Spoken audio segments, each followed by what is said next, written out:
My name is Jeremie Pfister. I'm the geology manager at Targa, and I joined Targa about a year ago, right after defending my PhD on LCT pegmatite and granitic pegmatites in general. I've been dealing with pegmatite for the last 15 years of my life, at least. The main reason why I'm a geologist is because of a lifelong passion for minerals. I'm a huge mineral collector, so obviously pegmatites have always been of particular interest to me. Pegmatites are known to produce really large minerals with rather exotic or rare compositions. I remember visiting my first pegmatite in Germany when I was 10 or 11 years old. And since then, I've been visiting, dealing, and studying pegmatite either as a mineral collector, or prospector, as a student, as an academic researcher, and now as an exploration geologist for Targa. I joined Targa for multiple reasons. First, because of my background, which is heavily focused on pegmatite, especially in my academic career. I have to say that there's been a huge boom in pegmatite research in academia over the last few years, and our understanding of the formation and evolution of this pegmatite has tremendously advanced. So I was really excited to be able to bring this new understanding of pegmatite from academia to the mining industry and to apply that knowledge in order to find new lithium-bearing pegmatites. To me, it's really that exploration and discovery aspect that's driving me, and that brings me to the second reason why I joined Targa. So far, Targa has had a focus on greenfield exploration. So we're not just looking to find a new lithium-bearing pegmatite in a known district, but we're really looking to find LCT pegmatite in highly prospective but underexplored area. In order to find, it's really about to find a new district rather than just a new pegmatite. And that's really what drives me. So with this in mind, when I saw Targa's portfolio, it looked ideal to me as we have so many properties in areas with highly prospective geology, but that have been historically underexplored. Some of those properties haven't been visited since the 50s or the 60s, and you can imagine that in the last 60 years, our understanding of pegmatite is just completely different. So being able to go back to this area and look at those rocks and that geology with a completely different approach, a completely different understanding is really exciting to me. And then finally, I also joined Targa because of the people. Our technical advisor and our board of director have just an amazing proven track record in the industry. And so far, they've really been 100% behind us, which makes our job a lot easier. So very happy about that. And I have to say that the technical team also has very complementary skills, so there's a lot of synergy going on. And so far, it's been a pleasure to plan and organize our upcoming field season with our new exploration manager, Adrian Lupasco. So I'm really excited to go back in the field this summer and make some nice discoveries. It's really tailored for each project. There's not one solution that fits all of our projects. And this is really what I meant about bringing the new understanding of pegmatite from academia to the industry.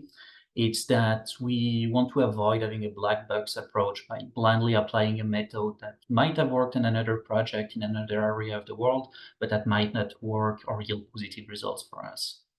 So in order to do that, we really need to understand the geology of each property in order to maximize our chance of discovery. So for example, some of the geophysical methods might work extremely well for finding new pegmatites hosted in metavolcanic rocks, but not at all for pegmatite hosted in metasedimentary rocks. So depending, for example, if one of our projects mostly consists of metasedimentary host rock or metavolcanic host rock, we'll be able to select the most appropriate method and maximize our chance of discovery. One thing that's common across all of our projects in our approach is a focus on geochemistry. I really think that's one of the most efficient way of finding new lithium-bearing pegmatite because LCT pegmatites have a very specific signature. So LCT pegmatites, LCT stands for lithium, cesium, and tantalum, and we can use that signature in order to find the spodumene-bearing pegmatites.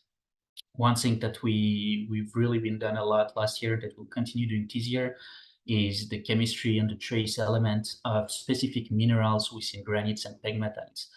It contains a trove of information that that's generally overlooked by the industry, but that is extremely helpful. With the trace elements, we can assess the geochemical signature of the pegmatite, of the granite, and the whole system as a whole on our property. So is it more of an NYF type pegmatite, which wouldn't be positive for lithium prospectivity, or is it more of an LCT type pegmatite, which would be great?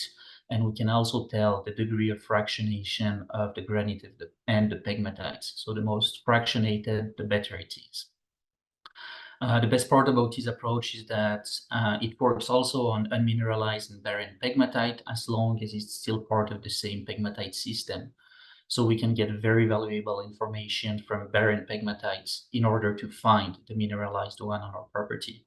We can actually produce vectors, very reliable vectors of fractionation within a pegmatite field and reduce our area on our property to focus on the most prospective parts. So as far as the portfolio, Targa's portfolio, there's many interesting properties, but I have to say that there's two that kind of stand out from the rest. Our Opinaca property in northern Quebec, and which I'll get back to in a second, and then the Red Cross Lake property in northern Manitoba. So in terms of pegmatite geology, the Red Cross Lake project in northern Manitoba is fascinating. It has multiple documented LCT pegmatites, both on the eastern side and the western side of the project, and it's historically been very underexplored between those two occurrences. So there's a high chance there's something between the two of them. The eastern part has been drilled by Tenco in the early 80s, and the result of the geochemistry on those core is fascinating.